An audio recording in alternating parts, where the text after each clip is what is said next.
Pagkatapos ay itinaas niya ang dalawang kamay sa langit. May tinatawag na nagpayanig sa lupa sa paligid. Lumabas ka na, bata. Napapalibutan ang bagay na iyon ng mga itim na anino na mabilis kumilos kaya't hindi ito makita ng malinaw. Nagutos siya. Ako, ang lolo, ay kailangang manatili rito para bantayan ang demonic embryo. Sabi ni Evil Cloud Ancestor. Habang kinakalog ang kampana sa kanyang kamay. Pumunta ka at hulihin mo ang mga cultivator ng sekta na iyon para sa akin. Ang bagay na iyon ay may dalawang maningning na mata at buong katawan na itim. Pagkatanggap ng utos, mabilis itong lumipad. Muling umalingaw-ngaw ang kanyang masamang tawa. 3 buhay na sakripisyo ang kusang lumapit sa pinto. Paanong palalampasin ko ito? Gabi na sa Cloudheart City. Nakabukas ang mga ilaw sa loob. Nakaupo si Austin Cloud na umiinom ng tsaa. Mag-ara siyang humihigop ng tsaa habang binubuklat ang mga pahina ng nobela para basahin. Sa tabi ng bintana, bumantong hininga siya. Hawak ang libro. Malapit ko nang matapos basahin ang librong ito.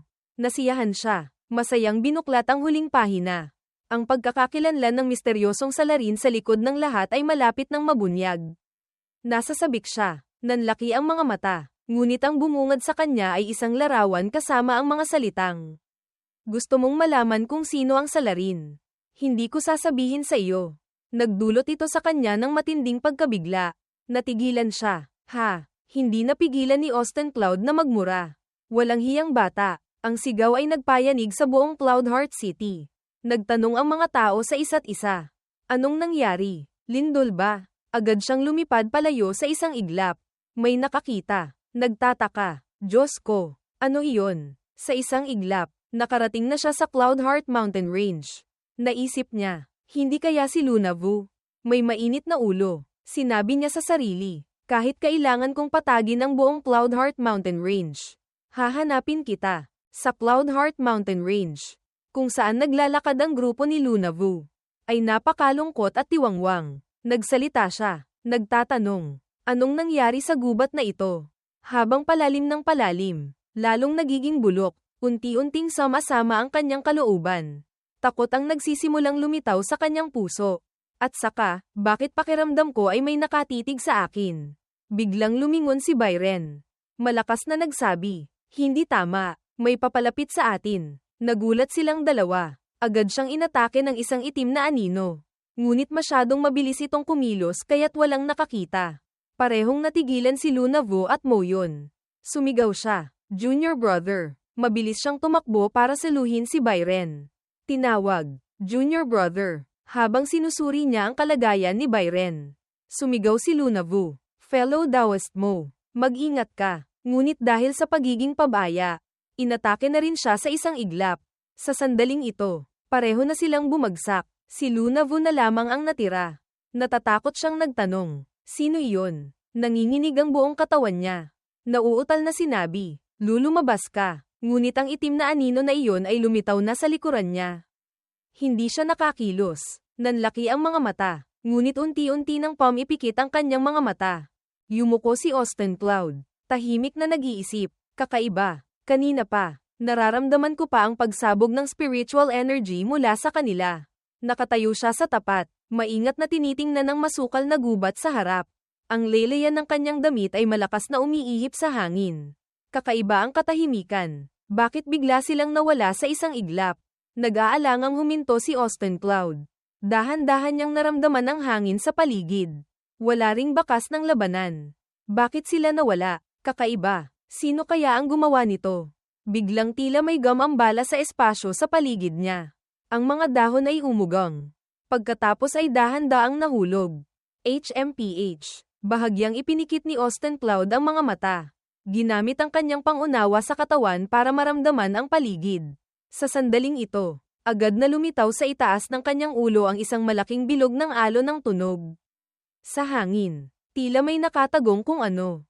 Vut, isang lilang enerhiya na parang isang malaking kutsilyo ang malakas na hamampes patungo kay Austin Cloud. Ang mga malalaking puno sa paligid ay unti-unting nabuwal. Nagpatong-patong sa isa't isa. Ipinikit ni Austin Cloud ang mga mata. Hindi gumagalaw. Habang papalapit pa rin ang madilim na enerhiyang iyon.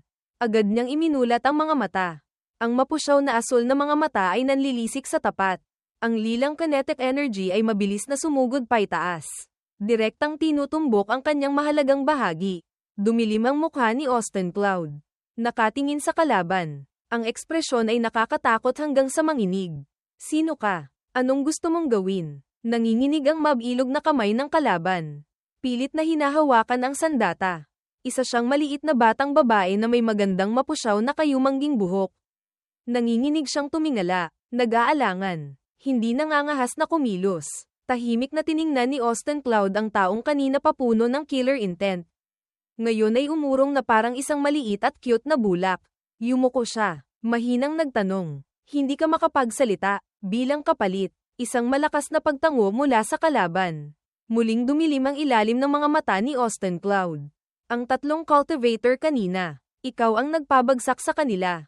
Tama. Buhay pa ba sila? Bumaba ang gilid ng kanyang labi. Isang mukhang nananakot ng bata.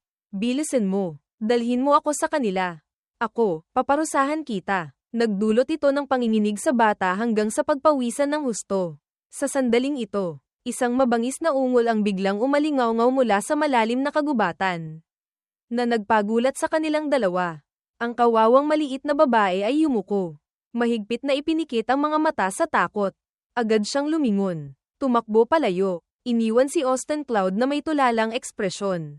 Hindi maintindihan. HMPH. Tila may napagtanto. Mabilis niyang itinutok ang tingin sa tapat. Ito ang soul controlling bell. Agad na lumitaw sa kanyang isip ang imahe ng isang malaking metal na kampana. Ang kakaiba ay ang mga pattern sa labas nito na tila kakaiba. Walang tigil na lumalabas ang enerhiya mula sa dulo ng kampana. Na hindi may iwasang may ugnay sa kamatayan. Sinabi ni Master noon, ito ang paraan ng pagseselyo ng kaluluwa ng mga buhay na nilalang sa loob ng kampana. Nagsasagawa ng masama at makamandag na sining. Sa anyo ng batang babae kanina. Sapat na niyang naintindihan ang ilang bagay. Agad na kumislap ang mga mata ni Austin Cloud sa galit. HMPH. Mula na naman ba sa Demon Sect? Sa ibang lugar, ang tanawin ngayon ay puno ng kalungkutan. Sunod-sunod na matutulis na sandata ang nakatusok sa lupa. Sariwang dugo ang dumadaloy sa talam ng espada. Dahan-daang tumutulo sa bitak-bitak na lupa. Ang lalaking may hawak ng soul controlling bell ay malamig na sinulyapan ang mga bangkay na sunod-sunod na nakasabit sa itaas. Tono ng panunuya, bakit ang tagal mo sa labas ngayon pero wala ka pa ring nahuhuling cultivator? Malakas niyang kinakalog ang kamay. Na nagpatunog sa pilak na kampana. Malakas niyang tinapakan ang maliit na katawan sa ibaba. Walang awa kahit bata pa ito. Hindi ba't ikaw ang Zuan Yin Divine Beast? Malakas at nakakatakot niyang sinabi. Hindi kaya gusto mong tumakas. Puno ng banta ang ekspresyon sa mukha ng lalaki. HMPH. Kung may balak kang tumakas. Ako, ang lolo, ay may daan-daang paraan para iparamdam sa iyo ang buhay na masahol pa sa kamatayan. Sa sandaling ito, isang mababang boses ang muling umalingaw-ngaw mula sa likuran. Hindi na kailangang kumilos pa si Lolo. Hindi ba't dumating na ako? Nagulat siyang lumingon sa likuran. Ang boses na ito ay, si Austin Cloud ay lumulutang sa ere. Bahagyang ngumisi. Kaya pala si Evil Cloud Ancestor. Ilang araw lang, nakapag-reconstruct ka na ng katawan. Siguro may tumulong sa iyong eksperto. Ano? Agad na nagalit ang kalaban. Automatikong bumalik sa isip ang nakakahiyang eksena noon. Ikaw, sa sandaling ito, isang malakas na pulang-pula na enerhiya ang lumabas mula sa katawan ni Evil Cloud Ancestor. Na parang isang mabangis na pulang ahas na sumugod. Boom! Marahang nagpakawala ng spiritual energy si Austin Cloud. Hinarang ang direktang atake. Ang pulang ilusyon sa harap ay agad na naglaho. Walang anumang banta. Ngumisi siya ng may panghahamak. Sinasabi ko sa iyo, Lolo, bakit ang hina mo pa rin tulad ng dati? Agad na nagalit ang kalaban. Namuti ang mga mata. Nakakatakot. Walang tigil na umuulit sa kanyang isip ang pang-aasar na iyon. Tiningnan niya ang taong walang magawang nakahandusay sa lupa. Malakas na nagutos. Zuan Yin, patayin mo ang taong ito para sa akin. Nang mapansing walang lakas umatake ang kalaban. Muling malakas na kinakalog ni Evil Cloud Ancestor ang pilak na kampana sa kanyang kamay. Ngunit mabilis na ginamit ni Austin Cloud ang kinetic energy para malakas na ihampas sa kanyang katawan. Nanginginig siyang napahandusay sa lupa. Bahagyang ngumiti si Austin Cloud. Itinutok ang tingin sa maliit na bagay sa tabi. Kaya pala ang pangalan mo ay Zuanyin. Agad na nabasag sa dalawa ang pilak na kampana. Sa harap mismo ng mga mata ni Zuanyin. Natigilan si Zuanyin. Hindi sinasadyang tumulo ang luha sa kanyang mukha. Walang tigil na umalingaw-ngaw sa kanyang tainga ang mainit na boses ni Austin Cloud. Mula ngayon, hindi mo na kailangang maging blood clot para sa kanila. Yumuko si Austin Cloud. May awa sa kanyang mga mata. Malaya ka na. Ang mga luha ng bata ay agad na damaloy na parang talon. Napuno ang kanyang magandang mukha. Sa pagkakataong ito, ganap nang nagalit si Evil Cloud Ancestor. Malakas siyang sumigaw. Zuanyin, nang ahas ka, ngunit agad ding may naalala. Ganyan nga, kahit wala ang soul controlling bell. Hindi mo maaaring suwayin ang aking utos. Nanginginig na nakatayo si Zuanyin sa lugar. Kasabay nito, lalong tumataas ang tono ng boses ng taong nasa likuran. Kung hindi, ang kagalang-galang na iyon ay siguradong. Biglang naputol ang kanyang pagsasalita. Tumalon na pala si Zuanyin kanina pa. Malakas na ginamit ang katawan para hampasin ang leeg ng kalaban. Na nagpadama ng sakit kay Evil Cloud Ancestor. Voot, mabilis siyang dumiretso sa kalaban. Ang maliit na si Zuanyin ay mabilis na sumubsob sa yakap ni Austin Cloud. Hinaplos niya ang ulo nito. Inaalok, maaari ka nang umuwi. Bahagyang nang inag ang kanyang mga mapusyaw na kulay kape na mata. Ang malinaw na luha ay sumasalamin sa mainit na tingin ng taong nasa harap. Huwag kang mag-alala. Ang lugar na ito, ipaubaya mo na sa akin. Bigla niyang naalala ang masaklap na nakaraan. HMPH, HMPH. Ang karanasang ito ng pang-aapi at pagsasamantala. Naranasan ko na ng maraming beses. Galit na tumalon si Evil Cloud Ancestor. Walang anumang balak na sumuko. Nakakainis. Nakakainis. Blood Abyss Prison Summon ng formation. Isang kumpol ng mga kaluluwa ang agad na lumabas mula sa kanya. Nagniningning ang kanilang mga mata. Nakakatakot. Isang malaking kamay ang lumabas mula sa loob. Maitim ang mga kuko. Mapatla ang balat. Kakaiba, sino ang nagpapatawag sa haring ito? Agad na lumuhad si Evil Cloud Ancestor. Yumuko sa nilalang nakakaklitaw lang. Taimtim na humihiling. Kagalang-galang na Demon King. Pakiusap, patayin mo ang cultivator na ito. Agad niyang itinaas ang kamay. Malakas na sinuntok ang kinaroroonan ni Austin Cloud. Isang hamak na kumpol ng mga insekto lamang. Kailangan pa bang ako mismo ang kumilos? Malakas na tumama ang suntok. Ang mga puno sa paligid ay nabaluktot dahil sa puwersa. Sa isang iglap, may lumitaw sa harap ni Austin Cloud. Kumikinang. Isang kakaibang liwanag ang nakaagaw ng pansin ng hari. Ngunit bago pa niya makilala, bumagsak na ang suntok. Sumalubong sa malamig na kinetic energy ni Austin Cloud. Umikot-ikot ang itim na anino. Tiningnan si Austin Cloud na nakatayo pa ring tuwid pagkatapos ng suntok kanina. Tao, napakalakas mo. Sayang. Ang haring ito ay sinelyuhan ng heavenly daw dito. Kaya't isang kalima lamang ng aking lakas ang magagamit ko. Ang mapusyaw na asul na enerhiya ni Austin Cloud ay parang isang malaking ahas na tubig na damaykit sa katawan ng hari. Pagkatapos ay pinutol ang bahaging iyon ng primordial spirit sa daan-daang piraso. Darating din ang araw na ang haring ito mismo ang papasok sa mundong ito. Para makipaglaban sa iyo, tandaan mo ang pangalan ng haring ito. Bago pa niya masabi ang huling salita, unti-unti nang naglaho ang kanyang anyo. Ang pangalan ko ay, nakapameaywang si Austin Cloud. Bamantong hininga, pinapanood ang lilang enerhiyang kumakalat. Sa likuran ay si Zuanyin na takot na takot. Nanlalaki ang mga mata. Hindi inaasahan na ganito ang mangyayari. Sa pagkakataong ito, ganap nang natigilan si Evil Cloud Ancestor. Napanganga. Hindi nangangahas na gumalaw. Lumulutang si Austin Cloud sa itaas. Napapalibutan ng mga kidlat. Pinaganya ni Evil Cloud Ancestor ang mga ito.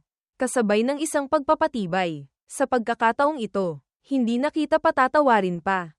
Nagsimulang gumalaw ang kanyang kamay. Kinokontrol ang mga kidlat. Siya naman sa ibaba ay basang-basa ng pawis ang mukha. Sumisigaw. Teka, nagpatuloy si Evil Cloud Ancestor. Hindi pa ako. Habang nagsasalita, inilarawan niya sa isip ang imahe ng isang sandatang naglalabas ng apoy at naisip. Noong nakaraan, nawala mo ang blood plot pearl. Hindi pa natatapos ang pangungusap. Isang asul na kidlat ang lumipad patungo sa kanya. Sa daan, lumikha ito ng hindi mabilang na malalaki at maliliit na usok. Pagkatapos niyang tapusin ito, lumingon siya at umalis. Iniwan ang kaguluhan sa likuran. Hintayin ang ano, bigla siyang sumulyap sa isang direksyon. Ang imahe ni Luna Vo kasama ang iba pa na nakahandusay sa lupa. Ang mga kamay at paa ay nakatali ng kakaibang itim at pulang baging. Kasabay ng isang boses na umalingaw-ngaw. Kailangang sabihin, napakasama talaga ng swerte ninyo. Pagkatapos ay ginamit ni Austin Cloud ang asul na kidlat para tamaan ang baging na nagputol dito. Nang mapalaya siya, dahan-dahan niyang iminulat ang mga mata. Unti-unting umupo si Luna Vo. May kaunting takot sa kanyang mga mata. Nagtanong, ikaw ba iyon? Sumagot si Austin Cloud. Ayos lang. Nawalan lang kayo ng masyadong maraming spiritual energy. Magpahinga lang sandali. Ayos na. Dadalhin ko muna kayo pabalik sa lungsod. Biglang may lumabas na puting usok sa likuran ni Austin Cloud. Naramdaman niya ito. Medyo nagtaka. HMPH. Isang pulang enerhiya ang lumipad papasok sa gitna ng puting usok. Isang bagay na hugis cross ang unti-unting lumitaw mula sa usok. Malabong lumitaw ang anino ni Evil Cloud Ancestor. Hawak ang isang sibat. Nagsasalita. Austin Cloud. Kaunti na lang. Mapapatay mo na sana ako. Isang pulang-pula na hiyas ang lumitaw. Nagpatuloy siya sa pagsasalita. Dahil pinilit mo akong gamitin ang aking huling treasure technique. Lumaki ang mukha ni Evil Cloud Ancestor. Kasabay ng isang napakasamang ekspresyon. Kung gayon, mula ngayon, ang mamamatay ay ikaw. Lumingon si Austin Cloud. Ang mukha ay puno ng panghahamak. Nagtanong, ano iyan? Pagkatapos ay itinaas niya ang isang kamay. Nagsimulang gumamit ng spell. Habang ginagawa, sinabi niya, kahit hindi ko alam kung ano ka ngayon. Kung hindi ka mapatay ng isang espada, dadagdagan ko pa ng isa. Pagkatapos ay kinontrol ni Austin Cloud ang kidlat. Pinapanta ito kay Evil Cloud Ancestor. Sa panig na ito, handa na rin siyang umatake. Ngumiti siya ng malapad. Mayabang na nagsabi, ha, ang ako ngayon ay mas malakas kaysa sa iyo. Biglang isang pulang usok na hugis mukha ang tumawa ng napakasama. Sumugod kay Austin Cloud. Labis siyang nagulat dito. Walang pag-aalinlangan. Agad niyang itinaas ang kabilang kamay. Lumikha ng isang harang na bomb alert sa mga taong iyon sa ere. Pagkatapos ay ginamit niya ang kamay na may hawak na espada para hiwain ang bagay na iyon. Biglang bahagyang napaatras si Austin Cloud pagkatapos ng pagbabanggaan ng dalawang spell. Unti-unting nawala ang usok, kasabay ng kanyang mga iniisip tungkol sa nangyari. Masyadong hindi makatotohanan. Kanina, si Lolo ay nasa ikapitong antas ng Purple Mansion Realm. Bakit ngayon ay umabot na siya sa ikalawang antas ng Ascension Realm? Hindi kaya. Medyo tulala ang mukha ni Austin Cloud. Pagkatapos ay nagsalita siya. Naaalala ko na. Ang bagay sa iyong noo ay ang sinaunang secret treasure. Ang heaven-reaching jade. Tumawa muli si Evil Cloud Ancestor sa ibaba. Sumasagot, hindi may kakaila na disipulo ka ng isang tanyag na sekta ng tamang landas. Nakilala mo pa ang treasure na ito. Ang imahe ng mga kamay na sinusubukang abutin ang hiyas na iyon. Ang imahe sa ibaba ay salungat sa itaas. Ang mga bungo ay naglalabas ng makapal na usok patungo sa pulang-pula na hiyas. Pagkatapos, inilagay ni Austin Cloud ang kamay sa loob ng kanyang damit para kunin ang isang bagay. Habang ginagawa, sinabi niya, kahit hindi ko alam kung paano ito napunta sa iyong kamay. Lahat ng bagay sa mundo ay kailangang sumunod sa mga batas ng Great Dao. Mula sa kanyang kamay, naghagis siya ng isang salamin patungo kay Evil Cloud Ancestor. Hindi kaya iniisip mong ang pagkakaroon ng superhuman realm at pambihirang kakayahang magpagaling ay walang kapalit. Nagpatuloy siya sa pagsasalita. Tingnan mo ang iyong itsura ngayon. Huwag kang magpadala sa ilusyon. Ayon sa sinabi ni Austin Cloud. Tumingin din siya ng diretso sa salamin. Isang matanda at pangit na mukha ang lumitaw. Imposible. Ang aking life essence, mayroon pa akong hindi bababa sa 800 taon. Pagkatapos, labis na nagalit si Evil Cloud Ancestor. Malakas na binasag ang salamin. Pagkatapos ay sumigaw. Bakit naging ganito ang itsura ko? Nang makita ang anyong ito, medyo naawa siya sa kanya.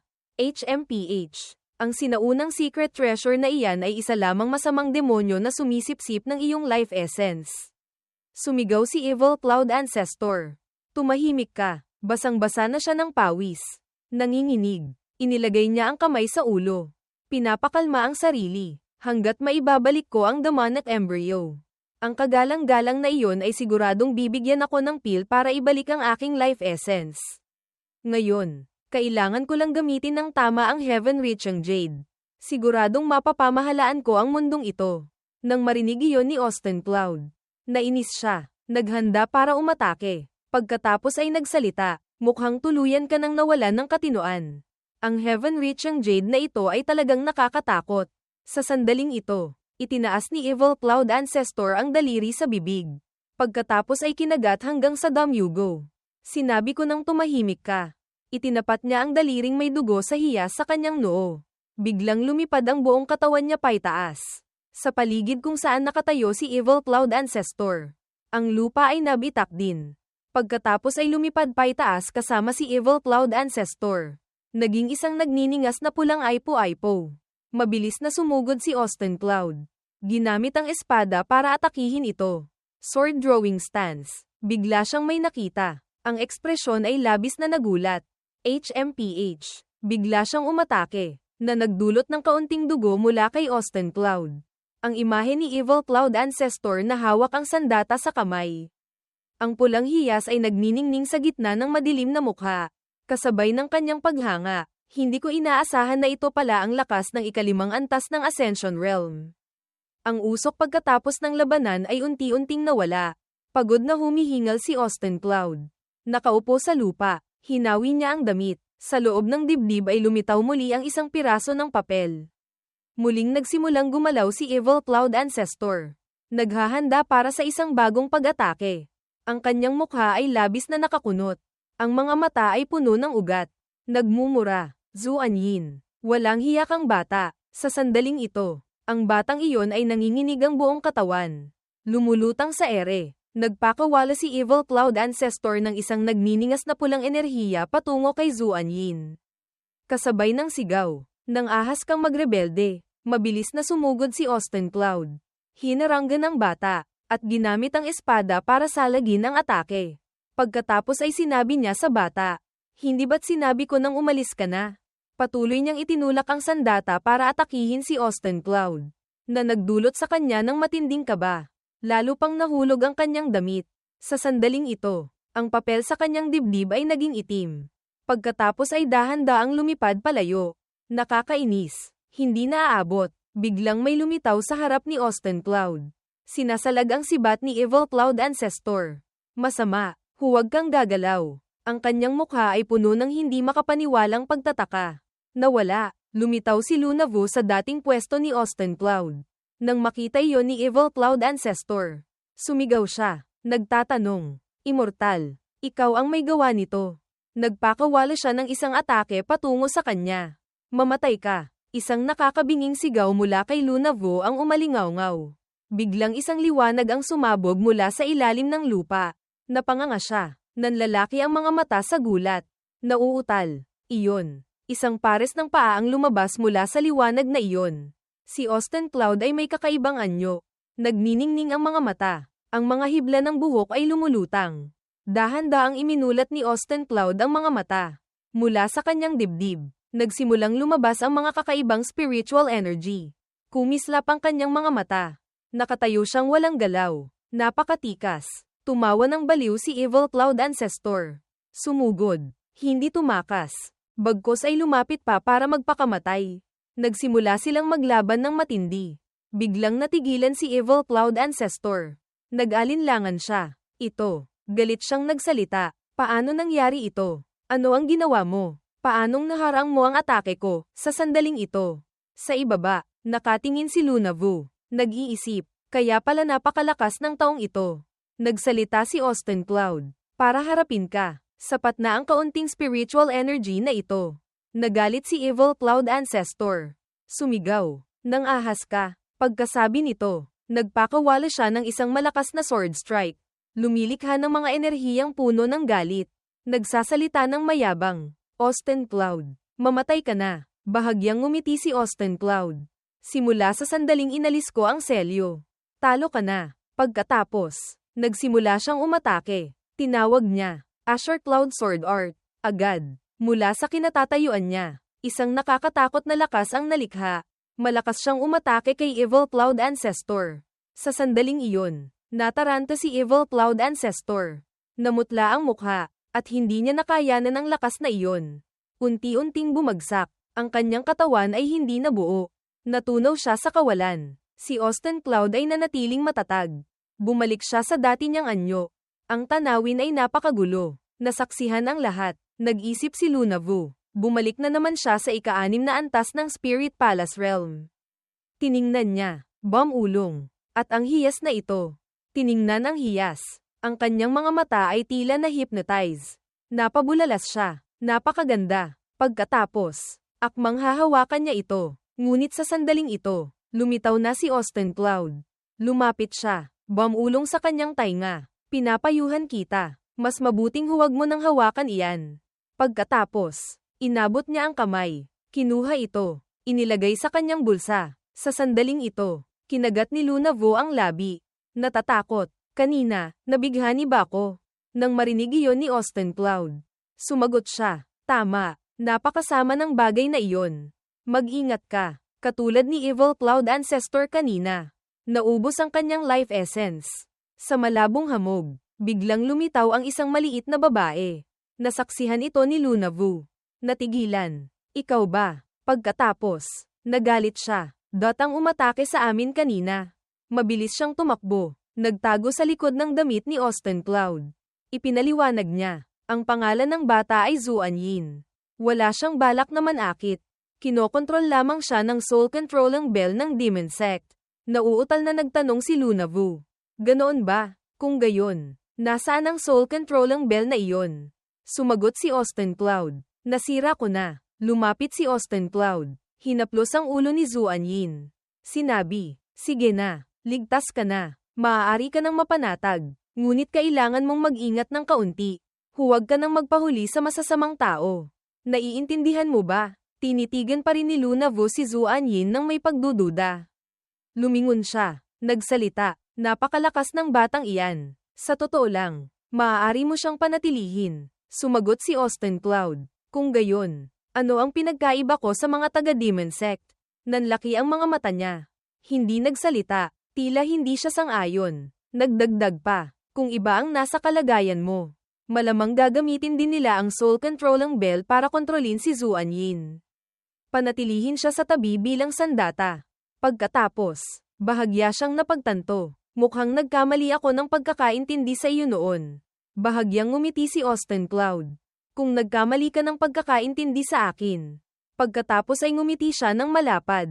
Nagpatuloy. Maaari mo bang ibalik ang huling pahina na pinunit mo? Walang magawa si Luna Vu. Ang taong ito, nobela lang ang alam. Pagkatapos ay ibinigay din niya kay Austin Cloud ang papel. Nagsalita si Austin Cloud. Sa pagkakataong ito, salamat. Hawak niya ito. Nasa sabik. Tama. Ito nga ang pahinang pinunit.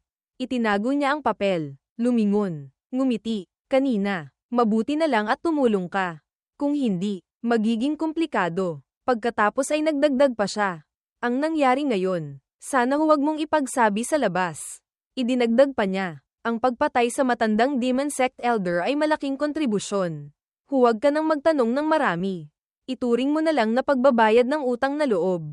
Alam ko na. Tiningnan ng kanyang sibat na naiwan pa rin. Nagtanong. Ang bagay na ito, paano mo ito aayusin? Sumagot si Austin Cloud. Ang bagay na ito, dadalhin ko pabalik sa sekta para sila ang umayos. Ngumiti siya. Nagsalita. Miss Luna. Ang 2 disipulo ng Cloud Heart Sect na iyon. Ipinapaalaga ko na sa iyo. Ha, dadalhin ko muna itong bagay pabalik sa sekta. Sumigaw siya. Hoy, aalis ka ng ganyan. Hindi ako ang yaya nila. Ano? Sa sandaling iyon, lumapit si Austin Cloud. Kinuha ang sibat. Akmang hahawakan na niya. Ngunit isang puwersa ang pumihil sa kanya. Hindi ko hahayaang makuha mo ang demonic embryo long spear na ito. Nag-isip siya. Isa na namang Ascension Realm expert. Hinawakan ng taong iyon ang sibat sa kamay. Nagngangalit na nagsalita. Azure Cloud Sword Sect. Austin Cloud. Tatandaan ko ang mukha mo. Nang marinig iyon ni Austin Cloud, natulala siya. Bago pa siya makabawi, Mabilis nang nawala ang taong iyon. Nanginginig na nagsalita si Luna Vu. Napakalakas ng puwersa. Sino iyon kanina? Sumagot si Austin Cloud. Siguro isang elder mula sa Demon Sect. Sa sandaling ito, hinimok siya ni Luna Vu mula sa likuran. Hindi mo ba hahabulin ang sandata kanina? Sigurado akong napakahalaga. Tama, sumagot si Austin Cloud. Una, napakalakas ng taong iyon. Hindi madaling harapin. Pangalawa, ang pagbawi sa demonic embryo long spear ay hindi komisyon. Ipinikit niya ang mga mata. Nagpatuloy. Pangatlo, oras na para magpahinga ngayon. Miss Luna, sana magkita tayong muli kung may pagkakataon. Sa kanyang puso, iniisip niya, kailangan kong umuwi agad para basahin ang nobela. Pagkasabi nito, mabilis siyang lumipad palayo. Naiwan si Luna Vu. Ayla, sino ang may gustong makita ka? Mula nang makilala kita, wala nang magandang nangyari. Sumunod din si Zuan Yin kay Austin Cloud. Tiningnan niya ito. Nag-iisip, ang batang iyon, talagang sumunod sa kanya. Nag-isip pa siya, malalim at mahirap hulaan ang lakas. Hindi masama ang pagkatao. Ang itsura rin. Pagkatapos ay kinagat niya ang ngipin. Nakakainis. Ano ba ang iniisip ko? Pinilit pa akong maglinis ng kalat. Talagang, sa susunod na magkita kami. Siguradong, bigla siyang tumutol. Hindi. Ayoko na siyang makita ulit. Gumising ka. Isang boses ang umalingaw-ngaw. Nagpayanig sa langit at lupa. Ang mga nasugatang tauhan ay nagsimulang gumalaw. Umupo. Masakit nilang hinawakan ang kanilang mga mukha. Mahinang nagtanong si Moyon. Anong nangyari? Nasaan si Evil Cloud Ancestor? Kumunat ang noo ni Zuan Yin. Ikinwento ang lahat. Ganoon ang nangyari. Pagkarinig ni Moyon, nalito siya. Ang secret treasure na iyon, sandata ba iyon ng Demon Sect? Pagkatapos, si fellow Taoist Austin Cloud at si Miss Luna ang nagligtas sa amin. Sumagot si Zuan Yin. Masasabing ganoon nga. Maswerte kami. Namatay si Evil Cloud Ancestor dahil naubos ang kanyang life essence. Tumayo si Moyon. Nagsalita. Fellow Taoist Austin, umalis na ba siya? Hindi pa man lang kami nakakapagpasalamat sa kanya. Sumingit din si Byron. Senior brother, hindi ba't malapit nang magsimula ang Heavenly Prodigy Grand Meeting? Sa lakas ni fellow Taoist, siguradong siya ang kakatawan sa sekta para sumali sa Grand Meeting. Nagpatuloy si Moyon. Tama, sa oras na iyon, personal ko siyang mapapasalamatan. Pagkarinig ni Zuan Yin, nagtaka siya. Heavenly Prodigy Grand Meeting. Ano iyon? Kinamot ni Moyon ang ulo. Nagsalita, ang Wanzin Heavenly Palace ni Miss Luna ay namumuhay ng hiwalay sa lahat.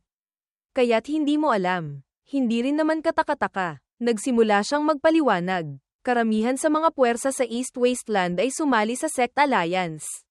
Bawat 10 taon, bawat malaking sekta ay magpapadala ng 5 tao. Sa pamamagitan ng iba't ibang paraan ng kompetisyon. Pagpapasyahan ng ranggo. Tinatawag itong Heavenly Prodigy Grand Meeting. Nagpatuloy si Moyon sa pagsasalita. At ang ranggo sa Heavenly Prodigy Grand Meeting ang magpapasya rin sa ranggo ng sekta. Na makakaapekto sa paghahati ng mga yaman sa hinaharap. Pagkarinig ni Luna Vu, sumagot siya. Ganoon pala. Kung gayon, maaari ba akong sumali sa Heavenly Prodigy Grand Meeting? Sumagot si Moyon. Sa lakas at reputasyon ng Wanzin Heavenly Palace. Siguro naman pwede, di ba? Ngumiti siya ng palihim. Kung gayon, maaari kong makita ulit ang masamang taong iyon.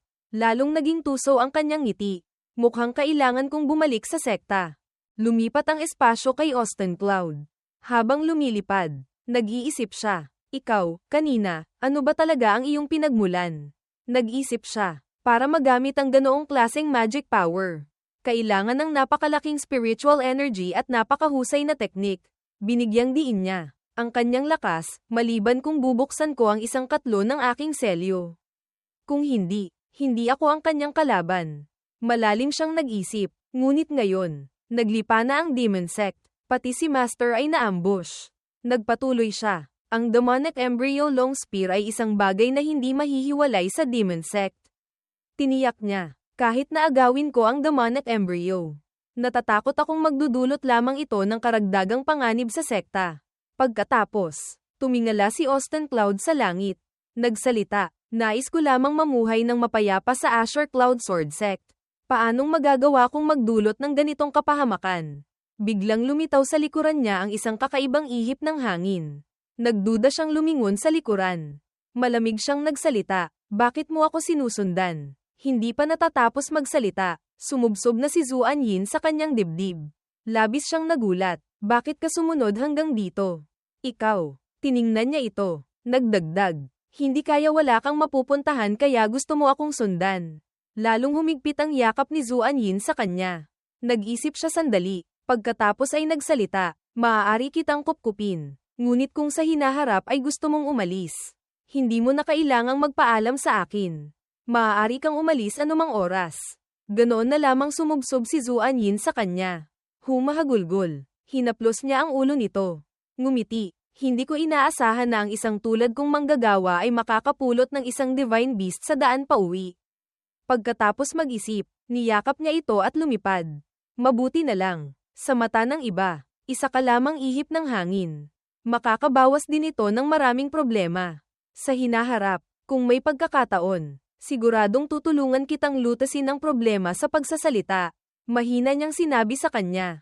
"Sige na. Ito na ang Azure Cloud Sword Sect." Marahan siyang nagdagdag, "Mula ngayon, ituring mo na itong tahanan mo." Sa tirahan ni Yuzin, lumabas si Elder Wen Jian mula sa espada. Nagsalita kay Yuzin, "Fairy Yuzin, kumusta na si Hallmaster Go?" Iwinagayway ni Yuzin ang kamay. Nagsalita, maraming bali ang kanyang buto. Nasira ang kanyang dantian at mga lamang loob. Sa tingin ko, ang pinsalang ito, kung nahuli pa ng kalahating oras, kahit isang immortal na bumaba mula sa langit ay mahihirapang iligtas siya. Nagngalit si Elder Wen Jian. "Kung gayon, ngayon," sumagot si Yuzin, "pinainom ko na siya ng Heaven Return ng Creation Pill. Sa ngayon, mapapanatili ang kanyang buhay." Mahigpit na ikinuyom ni Elder Wen Jian ang kamao. Nagngangalit ang ngipin. "Hallmaster Guwu, siguradong pupunta ako sa alyansa para humingi ng katarungan para sa iyo. Sa Secret Realm ng Immortal Sect Alliance, Dark Moon Realm." Nagsalita si Daoist Zizuan. "Old Brother Wen, tinipon mo kaming lahat gamit ang Dark Moon Spirit Talisman. Anong nais mong pag-usapan?" Nagsalita si Elder Wen Jian. "Mga kasama, kamakailan lamang, walang tigil na naghahasik ng lagim ang mga Demon Sect Cultivator sa iba't ibang kontinente. Sa Azure Cloud ko, isang Blood Clot Pearl ang pinino ng mga Demon Cloud Cultivator. Marahas siya. At saka, ang Demon Sect Elder na si Marcus Inc. ay nakapino na ng Demonic Embryo." Iwinagayway niya ang kamay. Nagpatuloy, "Sa tingin ko, alam na ninyo kung ano ang ibig sabihin nito." Nagpatuloy si Elder Wen Jian sa pagsasalita. "Ang disipulo ng aking sekta, kahit hindi nakuha ang Demonic Embryo, nakuha naman ang Blood Clot Pearl. Nakatanggap ako ng espesyal na utos. Pinapunta si Hallmaster Guwu mismo para dalhin pabalik ang Blood Clot Bright Pearl sa alyansa. Ngunit inambush siya ng mga Demon Sect Cultivator. Ninakaw ang Blood Clot Pearl. Nagtamo rin siya ng maraming sugat. Malubhang nasira ang kanyang Dao Foundation." Nagulat si Daoist Zizuan nang marinig. "Ano? Si Hallmaster Guwu ay malubhang nasugatan ng iba. Ngunit nasa unang antas siya ng Ascension Realm. At bihasa pa sa escape techniques. Paanong malubha siyang nasugatan?" Nagsalita si Yundo. Ayon kay Sect Master Wen, napakaseryoso ng pangyayari. Binigyang diin niya. Siguradong may especially iya sa alyansa. Nagdagdag pa siya. "Simula ngayon, umaasa akong masusing sisiyasatin ng mga Sect Master ang sitwasyon ng mga disipulong nakaistasyon sa alyansa. Magsiyasat ng mabuti. Baka may palihim na nakikipagsabuatan sa Demon Sect. Kasabay nito, kailangang mabilis na mahanap ang kinaroroonan ng umatake kay Hallmaster Guwu." Nagpatuloy siya. "Bukod pa rito, kailangang maayos na harapin ng mga malalaking sekta ang mga kuta ng Demon Sect sa kanilang mga lugar. Kapag natuklasan ang mga Demon Sect Cultivator, kailangang ipaalam sa alyansa para malinis sila." Tiningnan niya si Elder Wen Jian. Nagtatanong, "Sect Master Wen, sa ganitong pag-aayos, sang-ayon ka ba?" Tumayo si Elder Wen Jian. "Kung seryosong maipatutupad ito ng mga sekta, syempre sang-ayon ako." Agad na sinabi ni Yundo. "Mamaya, aayusin ko agad." Nagdagdag din si Yun Yuzuan. Tungkol sa mga Demon Sect Cultivator, ikinwento niya. Ilang oras na ang nakalipas. Nagulat ang core disciple ng aking sekta. Nakaharap nila ang Demon Sect Elder Evil Cloud Ancestor sa Cloudheart Mountain Range sa aming Cloudheart Continent. Kumunat ang kanyang noo. Nagkwento. Inatake sila ni Evil Cloud Ancestor. Naubos ang kanilang spiritual energy. Muntik nang mamatay. Pagkatapos, ginamit ni Evil Cloud Ancestor ang sinaunang secret treasure na Heaven Reaching Jade, na nagdulot ng pagkaubos ng kanyang life essence at pagkamatay. Sa huli, isang disipulo mula sa Wanzin Heavenly Palace at isang cultivator na nagngangalang Austin Cloud ang nagsanib puwersa para patayin siya. Nagulat si Elder Wenjian nang marinig. Ano? Austin Cloud. Tulala ang mukha ni Elder Wenjian. Nag-iisip. Ano? Austin Cloud. Hindi ba't nakalib ang pangalang iyon? Bakit siya napunta rito? Nagsalita si Yun Yuzuan. Ha, Sect Master Wen. Kilala mo ba ang cultivator na ito? Sumagot si Elder Wenjian. Sa aking Asher Cloud Sword Sect, mayroon ngang disipulo na nagngangalang Austin Cloud. Ngunit ang kanyang realm ay hindi lumalagpas sa ika-6 na antas ng Spirit Palace Realm. Nagdagdag pa siya. Siguro tumutulong lamang siya sa kasama mula sa Wanzin Heavenly Palace.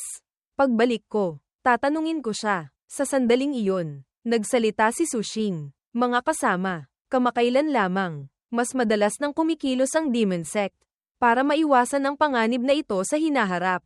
Binigyang diin niya. Sa tingin ko, ang paparating na Heavenly Prodigy Alliance meeting ay magbabago ng kaunti sa mga patakaran. Ito ay maghihikayat sa pagsisikap at paglago ng mga disipulo.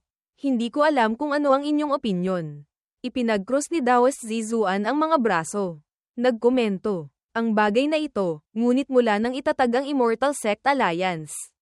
Ang mga patakaran ng Heavenly Prodigy Alliance meeting ay kailangang magbago ng higit sa 3 beses mula sa simula. Ngayon, masyado nang malapit ang oras. Angkop pa ba ang pagbabago ng mga patakaran? Iwinasiwas ni Sushing ang kamay. Tumatawa. Nagsasalita. Mga kasama, huwag kayong mag-alala. Para hikayatin ang mga disipulo. Bilang tagapamahala, syempre hindi rin ako magiging maramo. Tiningnan ang kamay ni Sushing. Nagulat ang lahat. Natigilan si Elder Wenjian. Napabulalas si Yun Yuzuan. Ano? Nagdagdag din si Daoist Zizuan. Iyon ay, ginamit ni Sushing ang kanyang lakas para lumikha ng isang susi. Sinabi niya, gagamitin natin ito bilang gantimpala para sa mangganguna sa Heavenly Prodigy Alliance meeting sa pagkakataong ito. Ano sa tingin ninyo? Lumipat ang eksena kay Austin Cloud. Sa sandaling ito, malakas siyang kumakatok sa pinto. Ang bibig ay nakangiti ng malapad. Tumatawag, kumusta na ang paggaling ninyo? Dumalaw ako sa inyo. Nagising si Hallmaster Gowo dahil sa tawag. Umupo siya, nagsalita. Mabuti na lang at ilang araw nang dumadalaw si Fairy Yuzin para alagaan ako. Medyo bumuti na ako. Pagkatapos ay bahagya siyang ngumiti. Ngunit kailangan pa ring magpahinga ng ilang araw. Inilapag ni Austin Cloud ang kahon ng gamot. Kung gayon, kampante na po ang inyong lingkod. Binuksan niya ang kahon ng gamot. Sa loob ay may 2 spirit tea pills. Pinayuhan niya, Master, ito po ay spirit tea na pinaghirapan kong alagaan. Nagsalin siya ng tubig. Nagpatuloy. Kapag isinama sa purong mineral na tubig, inabutan niya si Hallmaster para uminom ng 1 tasa. Maaaring makapagbalik ng spiritual energy. Napakaganda rin ang epekto nito sa pagpapabuti ng daloy ng meridian. Dahan-dahan siyang lumapit. Maalalahanin. Master, pakiusap. Uminom ng 1 lagok si Hallmaster Gowo. Pagkatapos, mahina siyang nagsalita. Masarap na tsaa. Nagsalita si Hallmaster Gowo nang makitang tuwang-tuwa si Austin Cloud. Austin Cloud, kung may oras kang mag-alaga ng mga bulaklak at damo na tulad nito, gamitin mo na lang sa paglilinang. Kung ganoon, hanggang ngayon, hindi ka na sana nasa ika-6 na antas ng Spirit Palace Realm. Nagdagdag pa ng paalala si Hallmaster Gowo. Kailangan mong malaman, sa lahat ng core disciple, ang iyong cultivation ang pinakamababa. Nang marinig iyon ni Austin Cloud, kinagat niya ang ngipin. Ulong. Nagsimula na naman. Kung gayon, kailangan kong piliting magpakawala ng kaunting spiritual energy. Pagkatapos, inunat niya ang kamay. Pinalabas ang spiritual energy. Sinabi, Master, tingnan ninyo. Naabot ko na po ang ikawalong antas ng Spirit Palace Realm. Nagulat si Hallmaster Guo. Bahagyang napabulalas. Ngunit biglang natigilan si Hallmaster Guo. Iwinagayway niya ang kamay. Itinuturo. Ngunit, mahigit 5 taon na rin mula nang mag-breakthrough ka sa ika-6 na antas ng Spirit Palace Realm. Tingnan mo ang junior sister mo. Hindi pa gaanong katagal naglilinang. Nakapasok na sa Purple Mansion Realm. Mabilis na nagsalita si Austin Cloud. Tandaan ko po ang turo ni Master. Mula ngayon, seryoso na po akong maglilinang. Walang magawa si Hallmaster. Tigilan mo na ang panggagaya sa boses ko. Bumantong hininga si Hallmaster. Sige na, ito naman ang mga karaniwang pinag-uusapan ng magmaster at disipulo. Alam kong kahit marami akong sabihin, hindi mo rin naman gustong makinig. Ang pagdalaw mo sa akin na tulad nito ay nagpapakita na ng iyong malasakit. Mabilis na ngumiti si Austin Cloud. Pagkatapos ay umalis. Sana magpahinga ng mabuti si Master. Magpapalam na po muna ang inyong lingkod. Ngunit hindi niya hinayaang matupad ang nais nito. Pinigilan siya ng Hallmaster. Teka, mahinang nagsalita ang Hallmaster. Noong lumabas ako, malubha akong nasugatan ng sect master ng Demon Sect na si Dominic Ba. Muntik nang mapahamak ang aking buhay. Ikinwento niya, noong panahong iyon, ang jade pendant na ibinigay mo sa akin noong aking kaarawan, iyon ang sumalo ng isang nakamamatay na atake para sa akin. Kumunat ang kanyang noo, nagpapaliwanag. Pagkatapos, biglang may isang sword strike mula sa kung saan na sumugat kay Dominic Ba. Sa ganitong paraan lamang ako nakatakas. Austin Cloud, sabihin mo sa akin ang totoo. May itinatago ka ba sa akin? Halimbawa, talagang itinatago mo ba ang iyong cultivation level? Nang marinig ang sinabi ng Hallmaster. O kaya naman ay sinelyuhan mo ang iyong spiritual energy. Mga ganoong bagay. Kumunat ang noo ni Austin Cloud. Ngumiti si Austin Cloud. Master, seryoso po ba kayo? Kung itinatago ko ang aking cultivation, malulusutan ko po ba kayo at ang sect master? Bumantong hininga si Hallmaster Guo. Hindi nagsalita. Pagkatapos, ipinatong niya ang baba sa kamay. Nagsalita, tama rin. Ikaw ang disipulong tinanggap ko mula pa noong pumasok ka. Ang ganito kahirap na bagay. Sa tingin ko hindi mo rin naman magagawa. Opo, sa sandaling ito, nagtaka si Hallmaster Guo. Ngunit paano ang jade pendant? Sumagot si Austin Cloud. Ang jade pendant na ito, napulot ko po sa isang kaban sa isang secret realm. Naramdaman kong hindi ordinaryo ang jade pendant na iyon. Siguradong mahalagang bagay, sakto sa kaarawan ni Master. Kaya kinuha ko ito para iregalo sa inyo. Bahagyang ngumiti ang Hallmaster. Sumagot, ikaw talaga, hindi ko inaasahan na hindi sinasadyang nakapulot ka ng ganitong klaseng treasure. Sa loob ng jade pendant na ito, baka naglalaman ng sword chi ng isang walang kapantay na sword immortal. Sa pagkakataong ito, maswerte at dahil sa iyo. Kung hindi ako mabubuhay hanggang ngayon. Kinamot ni Austin Cloud ang ulo. Umiiwas. Masyado pong papuri, Master. Biglang nagsalita ang Hallmaster. Tama, disipulo. Lumingon si Austin Cloud. Bakit po, Master? Sa sandaling ito, nagpakawala ng isang palad ang Hallmaster. Lumilikha ng napakalaking hangin. Namutla ang mukha ni Austin Cloud. Nauutal na nagsabi, Master, kayo. Naisip niya. Ano ang iniisip niya? Bakit ngayon lahat ay mahilig na sa ganitong laro? Tumawa ng malakas ang Hallmaster. Kahit na nag-breakthrough ka na sa ikawalong antas ng Spirit Palace Realm. Hindi pa rin sapat ang iyong reaksyon. Pilit na ngumiti si Austin Cloud. Tama po ang turo ni Master. Sa sandaling ito, ang kwadernong nakaipit sa braso ni Austin Cloud ay unti-unting lumitaw. Pagkatapos ay nahulog sa kama.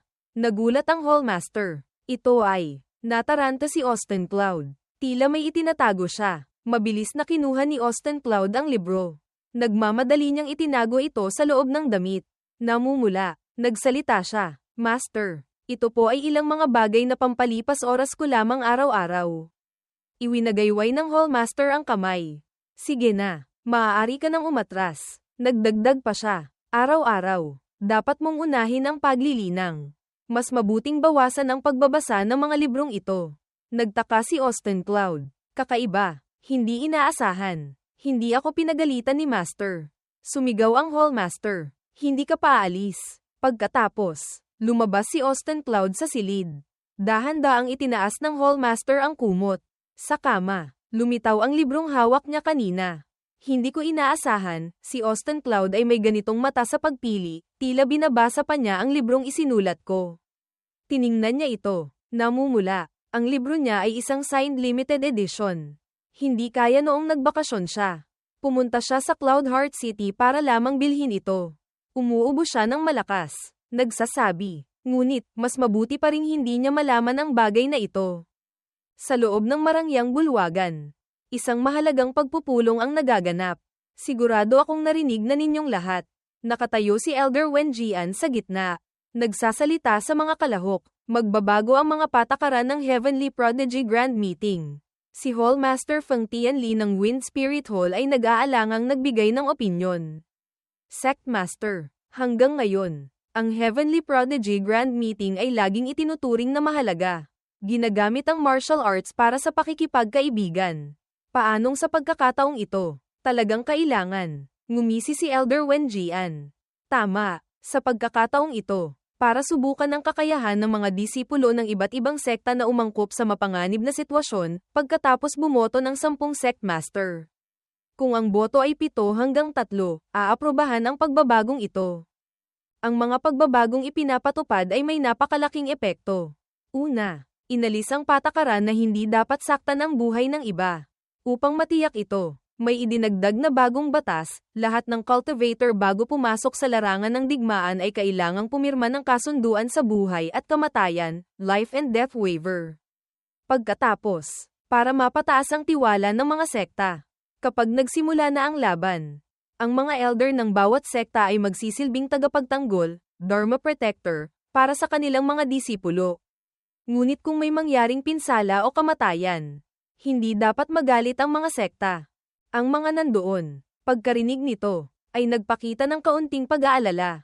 Si Hallmaster Lantong ng Blue Moon Hall ay nagpahayag pa rin ng kanyang alalahanin. Ngunit ang mga disipulong kalahok sa Heavenly Prodigy Grand Meeting ay pawang mga henyo. Kung may mangyaring hindi inaasahan, baka magkaroon ng malaking kawalan sa antas ng cultivation. Ipinaliwanag ni Elder Wen Jian sa kanya. Hallmaster Lan, makatwiran ng iyong pag-aalala. Ngunit sa kasalukuyan, lalong dumarami ang aktibidad ng mga Demon Sect Cultivator. Maluwag siyang ngumiti para pakalmayin siya. Para harapin ang panganib na ito sa hinaharap. Ang mga batang disipulo ay kailangang tanggapin ang mahirap na pagsasanay para lumago. Sa sandaling ito, sumingit si Hallmaster Dongjing ng Blue Heart Hall. Tama, maging mga cultivator man ng Demon Sect o mga halimaw sa mga Secret Realm. Lahat sila ay malaking panganib sa buhay ng mga disipulo. Masasabing ang mga cultivator sa mundong ito ay araw-araw na kailangang lampasan ito. Lubos na sumang-ayon si Guo sa pananaw na iyon. Tama, pagkatapos makaharap ng panganib, ang pagkakaroon ng kalmadong pag-iisip, matalas na paghuhusga, at tiyak na pagkilos. Naiisip niya kung gaano kahirap ang pagharap ng isang disipulo ng tamang landas sa malupit na Demon Sect. Kaya naman, mas naging seryoso si Hallmaster Guo ng Flowing Cloud Hall sa pagsasalita tungkol dito. Ang mga elementong lampas sa realm na ito ay makakaapekto sa kakayahan ng isang cultivator na mabuhay. Lalong lumapad ang ngiti ni Elder Wen Jian dahil sa suportang iyon. Tama si Hallmaster Go. Lalo na't sa pagkakataong ito. Naghanda si Hallmaster Dong para sa Mangganguna. Binanggit niya ang isang napakahalagang bagay na nagpagulat sa mga Hallmaster. Ang huling susi ng Emperor Mai Yuchen's tomb. Ano, hindi lamang ang mga hindi sumang-ayon, kundi pati ang mga sumang-ayon ay napabulalas sa gulat. Bahagyang nayanig si Guo dahil sa pagkabigla. Ang pinuno ng Kang Yuan Realm ilang milyong taon na ang nakalipas. Si Emperor Mai Yuchen, pagkatapos niyang pumanaw, nag-iwan siya ng hindi mabilang na pinakamataas na cultivation techniques. Ang liwanag na kanyang inilalabas ay nagpabagsak sa lupa at bato. Nagpagulo sa daloy ng tubig. Natagpuan ng mga sumunod ang kanyang libingan sa Nine Nether Sea. Naglalaman ito ng maraming nakakatakot na forbidden techniques. Para mabuksan ito, kailangang tipunin ang 5 Shadow Keys. At ang mas nagpagulat sa kanila, malinaw na hanggang ngayon, 4 na piraso na ng susi ang nakuha. Hindi nila inaasahan na ang huling piraso ay nasa kamay pala ng Star Heaven Sect. Nagkibit balikat si Elder Wenjian. Sumagot, tama, kung makukuha natin ang huling piraso ng susi, magkakaroon tayo ng pag-asang makapasok sa libingan ng emperador at paghatian ang mga gantimpala. Napakalaki ng ambisyon ng sect master ng Asher Cloud Sect. Habang lalong tumitigas ang kanyang boses. Kaya't sa Heavenly Prodigy Grand Meeting na ito, ang aking Asher Cloud Sword Sect ay kailangang makuha ang unang pwesto. Ipinapahayag ko, ang kanyang boses ay umalingaw-ngaw sa buong sekta. Sa susunod na linggo, magsisimula ang kompetisyon sa pagitan ng mga sekta. Nagkagulo ang mga tao. Narinig mo ba? Sa pagkakataong ito, ang labanan sa pagitan ng mga sekta ay hindi magiging katulad ng dati. Nang marinig ang mga bagong patakaran, lalo silang hindi makapaniwala, hindi lamang maaaring gumamit ng mga talisman, immortal medicine, at treasures, kundi pati forbidden techniques at divine abilities ay pwede na rin. Talaga, hindi ba't mapanganib yun? Isang disipulo ang nasa sabik na nagpaliwanag. Huwag kang mag-alala, sa laban, ang mga elder ng bawat sekta ay magiging tagapagtanggol para sa kanilang mga disipulo. Bukod pa rito, sinabi rin ng sect master na ang 5 mangganguna sa kompetisyon ay makakatanggap ng malaking gantimpala. At maaari pang kumatawan sa sekta para sumali sa Heavenly Prodigy Grand Meeting bawat taon. Nagmamadali silang tumakbo. Kung gayon, ano pa ang hinihintay natin? Pumunta na tayo sa 100 Treasures Pavilion para bumili ng mga gamit. Kung mahuhuli tayo, baka maubusan na tayo ng stock. Teka, hintayin ninyo ako. Sa ilalim ng puno, dahan-daang inalis ni Austin Cloud ang eye mask. Phew, medyo owa na rin sila. Kalmado niyang pinaikot-ikot ang eye mask sa kamay. Mabuti na lang at maaga akong nakapag-imbak ng kaunti. Mula sa kung saan, lumundag si Ryan sa likuran niya at ginulat siya. Senior Brother Austin. Umupo si Austin Cloud at nakita ang masayang mukha ng kanyang junior brother. Junior Brother Ryan, bakit nandito ka pa? Hindi ka ba bumili ng ilang immortal medicine o talisman? Tumayo siya. Itinuro ang sarili. Tinuruan ako ni Senior Brother ng sword technique na iyon. Kaya kailangan ko pa ba ng ibang bagay? Bumantong hininga si Austin Cloud. Nagpapaalala, may mas mataas pa sa mataas na bundok. Sa labanan, hindi ka pwedeng maging mayabang. Kung hindi, matatalo ka. Walang muwang pa ring sumagot si Ryan. Sa kompetisyong ito, naniniwala akong makukuha ko ang unang pwesto. Ayon sa patakaran, ang 3 mangganguna ay maaaring lumaban sa isang core disciple. Kung mananalo, ang patakaran sa pagkakataong ito ay medyo katulad ng nakaraang laban, na bahagyang nagpagulat kay Austin Cloud. Magiging bagong core disciple. Napabulala si Austin Cloud. Junior Brother Ryan, seryoso ka ba? Muli niyang tiniyak. Sigurado. Tumpak. Narinig ko na maraming disipulo ang nakapila para hamanin ka. Ngumiti si Austin Cloud nang may panlilinlang. Kung sa laban, magkukunwari akong natalo para hayaan ang mga disipulong iyon na talunin ako, hindi ba't magiging madali kung matatanggal ang aking pagiging core disciple at makakabalik sa pagiging inner disciple? Kung ganoon, mas magiging komportable ang buhay ko. Tumawa siya ng napakasama, kahit na nanlalaki pa rin ang mga mata ni Ryan na nakatingin sa kanya. Hindi may kakaila na si Senior Brother Austin.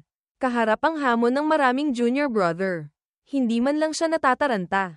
Kayong mga nang mamaliit kay Senior Brother Austin. Maaga o huli, pagbabayaran ninyo ito. Sa sandaling ito, biglang umilo ang communication stone sa bulsa ni Austin Cloud. Austin Cloud, pumunta ka sa Flowang Cloud Hall. Hanapin mo ako. Agad niyang nakilala ang boses. Tinatawag ako ni Master. Kaya naman, mabilis siyang umalis. Junior Brother, magsanay kang mabuti. Ha, pupuntahan ko si Master. Masayang nagpaalam si Ryan. Senior Brother Austin, ingat. Sa isang iglap lamang, bumalik na siya sa tirahan ng Sect Master kasama ang ilang dahon. Master, pinapatawag ninyo po ako. Kalmadong nakaupo si Guo sa kahoy na mesa. Inutusan siya. Austin Cloud, umupo ka. Tungkol sa kompetisyon sa pagitan ng mga sekta sa pagkakataong ito. Mayroon akong mahigpit na patakaran para sa iyo. Kumaibat ang bibig ni Austin Cloud sa gulat. Anong patakaran po? Mahinahong sinabi ni Guo ang kanyang nais. Hindi naman ito isang bagay na mahirap para sa iyo. Umaasa lamang ako na sa pagitan ninyong dalawa sa kompetisyon sa pagkakataong ito. Makakamit mo. Nang marinig iyon ng binata, sumigaw siya bilang pagtutol. Hindi pwede. Hinding-hindi po pwede. Determinado na akong gamitin ang kompetisyong ito para bumalik sa pagiging inner disciple. Medyo nagalit ang kanyang master. Ang aking Azure Cloud Sword Sect ay may kabuuang 55 core disciples.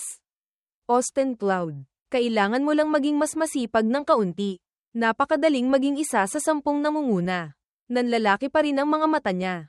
Nagpapaliwanag, Master, kung talagang may ganoong kakayahan ako, bakit hanggang ngayon ay nasa mababang antas pa rin ako? Malungkot na bumantong hininga si Guo. Austin Cloud, natatandaan mo pa ba kung bakit kita tinanggap bilang disipulo? Noon, sa entablado, nagpakita ka ng isang piraso ng sword chi. Hanggang ngayon, naaalala pa rin ito ng iyong master. Bigla niyang pinaalala ang sandali kung kailan astig na tinalo ni Austin Cloud ang isang disipulo. Ang iyong sword daw ay hindi mas mababa kaysa sa sinumang core disciple. Naalala rin niya ang sandaling iyon at nagsisi. Sa simula, hindi ko sana dapat masyadong ginamitan ng lakas. Hindi ko inaasahan na 10% lamang ng aking lakas ang ginamit ko pero ganoon kalakas ang naging epekto. Kahit ganoon, pilit pa rin niyang iniiwasan ang nais na iyon. Master, ang sword daw noon ay pansamantala lamang. Kahit ngayon, kung ipapakita ko ulit ang sword technique na iyon, hindi ko na po kaya. Biglang dumilim ang mukha ni Guo. Hindi kaya gusto mong tumanggi sa iyong master. Matigas pa rin si Austin Cloud sa kanyang intensyon. Master, hindi ko po talaga kaya. Walang sino man ang makakapigil sa akin na bumalik sa pagiging inner disciple. Hindi pa tapos ang kanyang sinabi. Galit nang hinampes ni Guo ang isang libro sa mesa. Limitado ang lakas ng disipulo. HMPH. Talagang hindi mo magagawa. Ang kulay rosas na libro na may ilang talulot ng bulaklak ay napaka-pamilyar. Parehong namula ang pisngi ni Austin Cloud nang makilala ito. Master, ito po. Kumumpas si Guo at inihagis ang libro sa kanya. Basahin mo ito. Kinuha ito ni Austin Cloud nang hindi makapaniwala. Si Master, binabasa rin pala ito. Mabilis niyang binuklat ang bawat pahina nito. Pagkatapos ay bumulong. Yugo. Pagkatapos basahin, napabulala si Austin Cloud nang may labis na kasabikan. Guo, Master ko, nahihiyang tumalikod. Kayo po ang sumulat nito. Nagpatuloy siya. Kumuha ng isang tumpok ng papel na puro sulat mula sa loob ng kanyang damit. Ito ang 12 pahinang manuskrito na hindi pa naibebenta. Nanginginig ang buong katawan ni Austin Cloud dahil sa pagkabigla. Ang may akda ng paborito kong nobela, nasa tabi ko lang pala.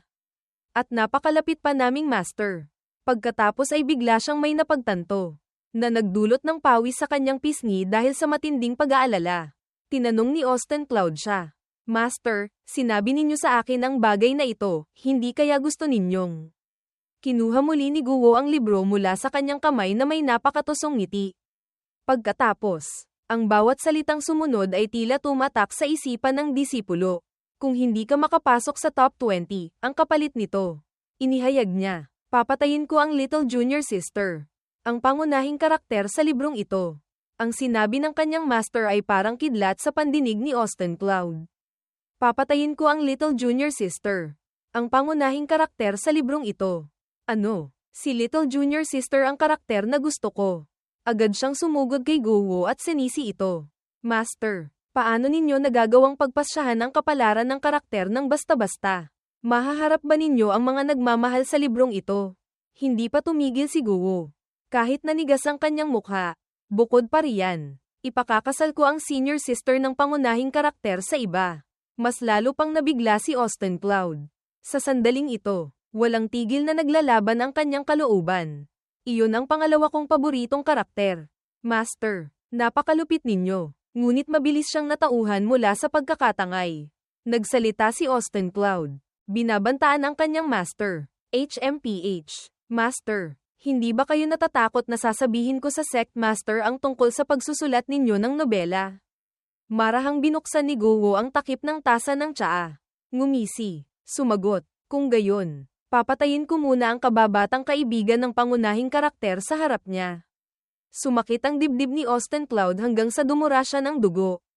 Muling gumamit ng matatamis na salita ang kanyang master para akitin siya. Ngunit kung makapasok ka sa top 20, hindi lamang ako magiging mabuti sa mga karakter na gusto mo, kundi ipapakita ko pa sa iyo ang hindi pa nailalabas na manuskrito.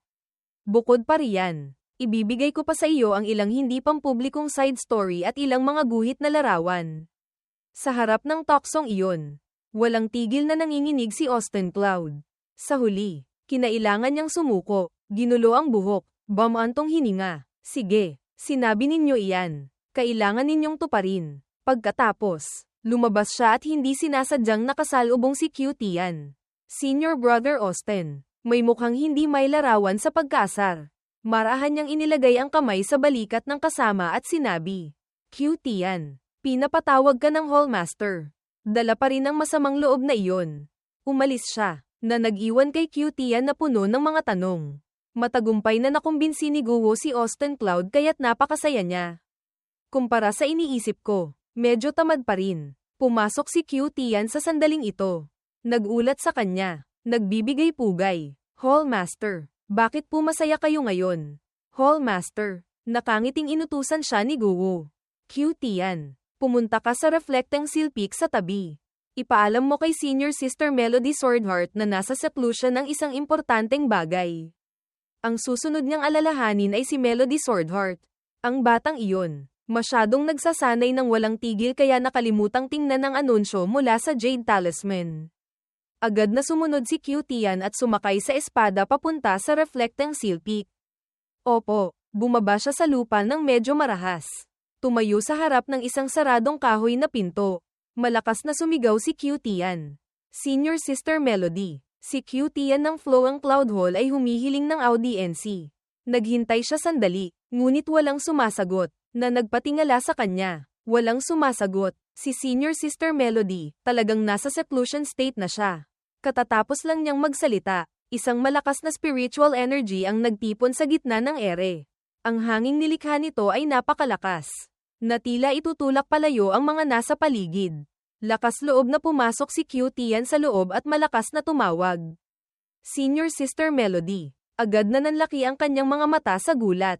Iyon, isang kakaibang bagay ang lumulutang sa gitna ng ere. Tinatangay ang hangin at mga dahon. Ano iyon? Habang nanginginig pa siya sa takot, bumaba si Melody Swordheart sa lupa na may nag-aapoy na killer intent. Napakalakas ng sword power. Nanlilisik ang kanyang mga mata. Nagtanong sa kanya na parang hihiwain siya. Nakita mo, muntik nang matambas sa takot si Q-Tian. Ngunit kailangan pa rin niyang magulat. Senior Sister Melody, wala po akong nakita. Ako po ay isang inner disciple mula sa Flowing Cloud Hall. Si Q-Tian, may utos po si Hallmaster na ipaalam sa inyo ang tungkol sa paparating na Heavenly Prodigy Grand Meeting. Inaanyayahan po kayo, Senior Sister Melody, na sumali sa kompetisyon ng sekta. Agad na nagbago ang ugali ni Melody Swordheart tungo sa isang kaakit-akit na anyo. Kaya pala, junior brother ka pala ni Senior Brother Austin. Kahit ganoon, malamig pa rin siyang ngumiti sa kanya at nagtanong. Wala kang nakita rito. Tama, takot na takot si Q-Tian. Sumigaw, wala po akong nakita. Wala po akong nakita. Hindi na niya binyuli pa ang junior. Hinayaan na niya itong tumakbo. Sige na, alam ko na. Maaari ka nang umalis. Pagkaalis ni Q-Tian, saka lamang bumantong hininga si Melody Swordheart sa sarili. Masyadong nakatuon sa pagsasanay ng espada. Kahit may pumasok na iba, hindi ko nalaman. Unti-unting sumili ang ngiti sa kanyang labi nang maalala si Austin Cloud. Si Senior Brother Austin, napakagaling talaga. Nitong mga nakaraang araw, pakiramdam ko ay umunlad na naman ang aking sword daw. Muli niyang naalala ng may galit ang malagkit na halimaw na nahirapan siyang labanan noon. Kung ngayon ako lalaban sa mga papel na iyon sa ilalim ni Marcus Inc. Kinontrol ni Melody Swordheart ang spiritual energy na umiikot sa kanyang daliri. Sa 3 hiwa lamang, mapupunit ko sila. Ang maliit na batong may nakaukit na letra ay nababalot pa rin ng kanyang spiritual energy. Nitong mga huling araw, kailangan kong magpatuloy sa masigasig na pagsasanay ng espada. Ngumiti siya ng mayabang. Senior Brother Austin, hintayin mo ako. Sa kompetisyon ng sekta, siguradong magugulat ka. Melody Swordheart. Samantala, si Austin Cloud ay naiinis pa rin. Sumisigaw. Nakakainis. Si Master. Hindi ko inaasahan na mangangahas siyang bantaan ako. Kinagat niya ang labi. Nagdadalamhati. Ang paghihiganting ito. Sa mesa ay nakalatag ang hindi mabilang na mga treasure na nakuha niya. Ang paggamit ng sword technique ay masyadong madaling magbunyag ng tunay na lakas. Mabuti na lang at flexible ang mga patakaran sa pagkakataong ito. Kaya gagamit ako ng ilang mga magic tool at treasures para manalo. Pero ganoon pa man, panalo pa rin. Sa ganitong paraan, hindi rin ako magiging sentro ng atensyon. Kinuha niya lahat ito, inilagay sa isang bag. Sa mga gamit na ito, kailangan ko lang ayusin ng kaunti ang lakas. Ang manalo ng ilang laban ay medyo madali lang. Ngunit habang inaayos ang mga gamit, napatingin si Austin Cloud sa isang bagay. Ang pulang batong iyon ay naglalabas ng bahagyang liwanag. Ito ang nawawalang hiyas ni Evil Cloud Ancestor. Ang kumikinang na pulang bato ay lalong nagpaganda dito. Akmang aabutin na ito ni Austin Cloud. Ngunit nagsalita ang bato. Kunin mo ako. Tutulungan kitang makamit ang lahat. Sinasalamin nito ang imahe ng taong nasa harap. Inaakit siya. Hanggat ipapasok mo ang iyong kaluluwa sa aking katawan, mabibigyan kita ng walang kapantay na paglikha at cultivation. Kung may gusto kang makuha, kukunin ko ito para sa iyo. Paulit-ulit niyang sinasabi iyon, na nagpainis kay Austin Cloud. Halika na, halika na. Kahit halatang naiinis si Austin Cloud, lalong lumakas ang magic power mula sa pulang bato. Hanggat maglalagay ka ng kaunting spiritual energy, makakakuha ka ng walang hangganang lakas. Halika na, angkinin mo ako, angkinin. Direkta niyang inihagis ito sa lupa. Angkinin mo ang ulo mo. Kung magdadaldal ka pa, kukuha ako ng pamalo at dudurugin kita. Nahulog sa lupa ang pulang bato. Pagkatapos ay pansamantalang tumahimik. Nagulat itong lumipad pa itaas. Tinatanong siya, ikaw, hindi mo tinatanggap ang mga benepisyong inaalok ko. Nabuhay ako ng ganito katagal. Ngunit hindi pa ako nakaranas ng ganitong sitwasyon. Ngumisi si Austin Cloud, na nagpahiya sa misteryosong nilalang. Ilang benepisyo lang iyan. Akala ko kung anong walang kwentang advertisement. Pagkatapos, mas maraming lakas ang lumabas mula sa bato. Tinaasan niya ito ng kilay. Nagtanong, ano ka ba talaga? Nang marinig ang kanyang tanong, nagkaroon ng pagkakataon ang misteryosong nilalang na ipakita ang kanyang kapangyarihan. Ang inyong lingkod ay ang Demon Realm Heavenly Demon. Heaven Reaching Great One. Tiningnan ni Austin Cloud ang bagay sa harap ng may pagkainip. Anong Heaven Reaching Great One? Ngayon ko lang narinig. Nagalit ang pulang hiyas. Bastos. Ako, ang inyong lingkod. Noon ay kasama ng Demon Sect na pumunta sa mundong ito. Pagkaalis ng Demon Sect, nanatili pa rin ako dito. Kung pag-uusapan ng katayuan, ang mga cultivator ng Kang Yuan Realm ay dapat magalang na tawagin akong Great One. Lalong ngumisi si Austin Cloud. Nang hahamak, kaya pala iniwan ka. Nakarating na sa sukdulan ang galit ni Heaven Reaching Great One kay Austin Cloud. Ikaw, isa lamang siyang hiyas kaya't lumipad lamang siya sa paligid ni Austin Cloud. Sumisigaw. Nang ahas kang insultuhan ang inyong lingkod. Kung may kakayahan ka, ipasok mo ang iyong spiritual energy sa heaven-reaching jade na ito. Kailangan kong ipakita sa iyo kung ano ang paggalang. Ngunit nagpakita siya ng interes nang makita ang mga daloy ng spiritual energy na lumalabas sa paligid nito. Sa loob ng heaven-reaching jade ay isang lihim na espasyo. Sinasalamin ng pulang hiyas na parang salamin ang mukha ni Austin Cloud. Si Heaven Reaching Great One ay napakayabang pa rin. Ano? Itong batang ito. Hindi kaya natatakot kang pumasok. Hindi nagsalita si Austin Cloud. Marahan lamang na ipinasok ang isang daloy ng kanyang lakas sa loob. Unti-unti, lalo itong lumakas. Sa harap ng kanyang kalmadong ugali. Ano ang ikakatakot? Pagkatapos, agad siyang lumipat sa spatial region ng Heaven Reaching Jade. Lumulutang sa ere. Lumingon si Austin Cloud. Pinapanood ang mga itim at lilang apoy na unti-unting nagtitipon. Sa harap niya ay lumitaw ang isang malaking mukha na may magkakros na kilay. Kayong mga hamak na lahi, hindi ko inaasahan na mangangahas ka talagang pumasok dito. Bahagyang ngumisi si Austin Cloud nang hamanin niya ito. Bakit mukhang kaawa-awa ka? Wala ka man lang katawan. Nagalit si Heaven Reaching Great One. Tumutol sa kanya. Bastos. Ako ang Heaven Reaching Demon Sovereign. Isang hamak na lahi tulad mo. Nangangahas ka pang magsalita ng ganyan sa akin. Ipinag-cross ni Austin Cloud ang mga braso. Nagtataka, bakit naging Demon Sovereign na ang pangalan?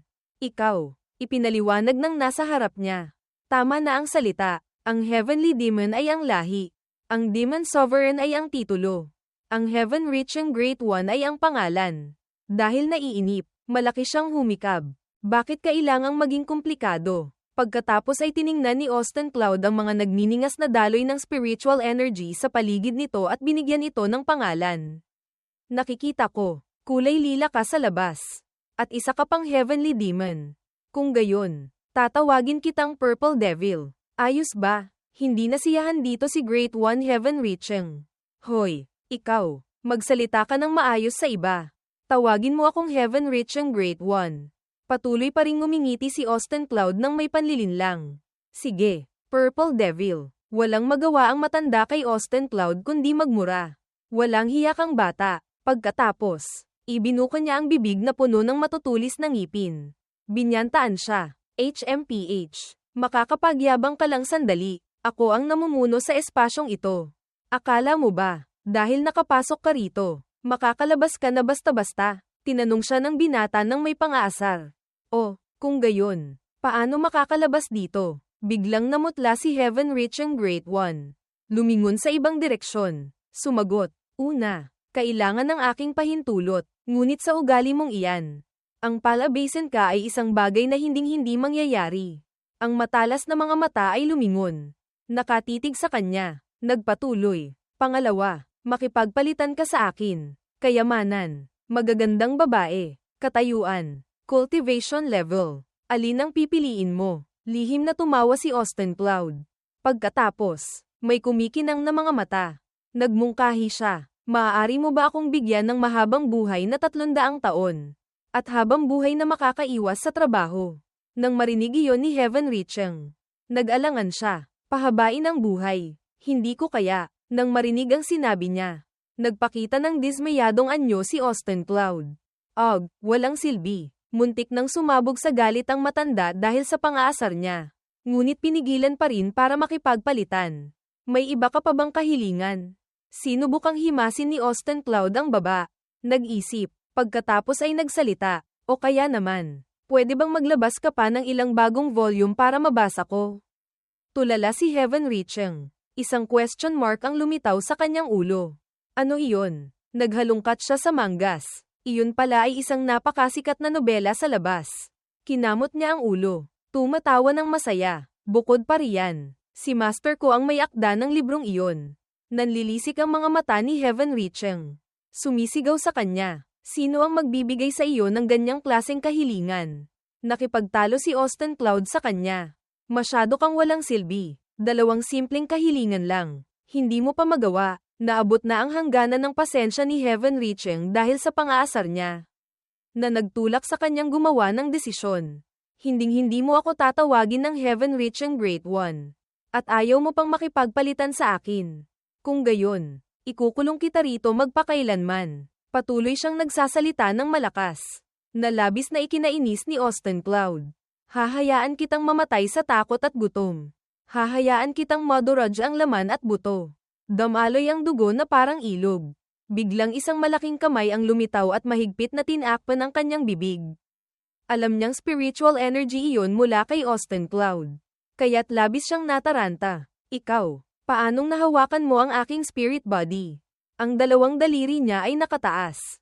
Nag-chant, habang ang bibig ay nagtatanong sa kanya ng isang bagay. Kapag may pahintulot mo, makakalabas na. Tama. Puno ng pawis ang mukha ni Heaven Reaching. Ngunit matigas pa rin ang bibig. Gusto mo akong saktan, maliban kung malalampasan mo ang mga batas ng Great daw. Kung hindi, hindi mo ako masasaktan. Ngunit ang mga salitang iyon ang magpapagsisi sa kanya sa loob lamang ng ilang segundo. Dahil isang kidlat ang dumaan sa harap niya. Itinaas ni Austin Cloud ang kamay para lumikha ng isang daloy ng kuryente. Ang mukha ay dumilim. Napakatakot. Ganoon ba? Kung gayon, nagkataon lang pala, kahit kulay lila na ang spirit body ni Heaven Reaching. Ngayon ay mas lalo pa siyang namutla, tungkol sa mga batas ng Great daw. Ano? Ang sword chi na ito. Sa paligid ni Austin Cloud ay lumabas ang isang nakakasilaw na liwanag. habang ang hangin na humahalo sa kidlat ay patuloy na lumalabas mula sa kanya.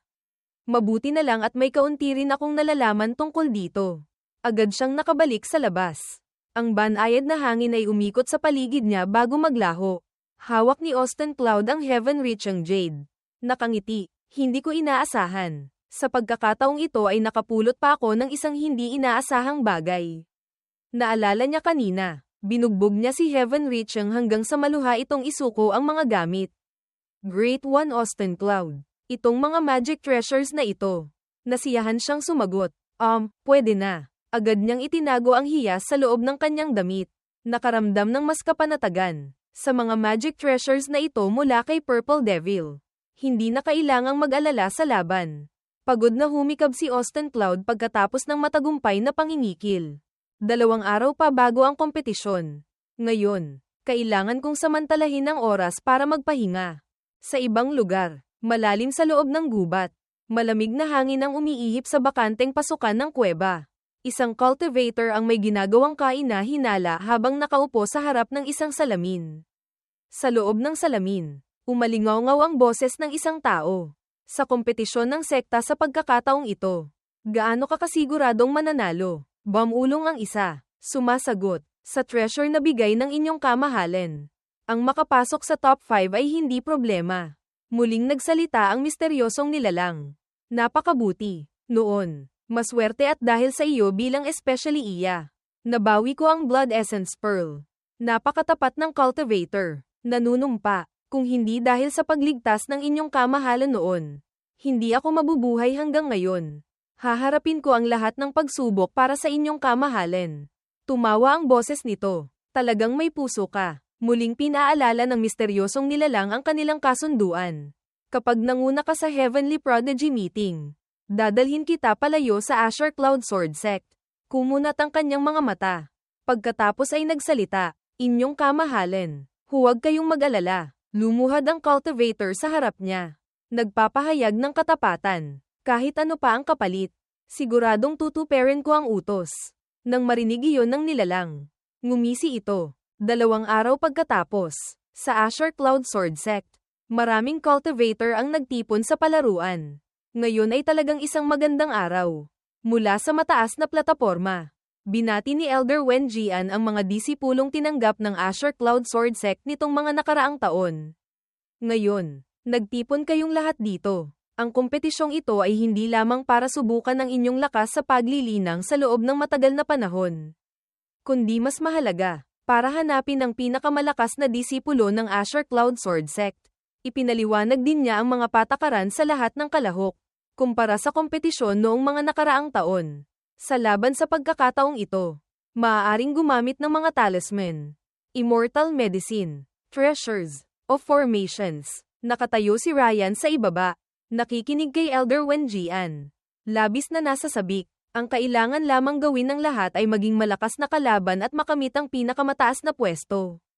Ang mga may mas mataas na katayuan ay magkakasamang nakaupo sa isang panig. Ngunit kahit sino paman, hinding-hindi dapat sadyang saktan ang kapwa-disipulo. Ang mga Hallmaster at Grand Elders ang magbabantay sa laban ng lahat para maiwasan ang malubhang pinsala sa mga disipulo.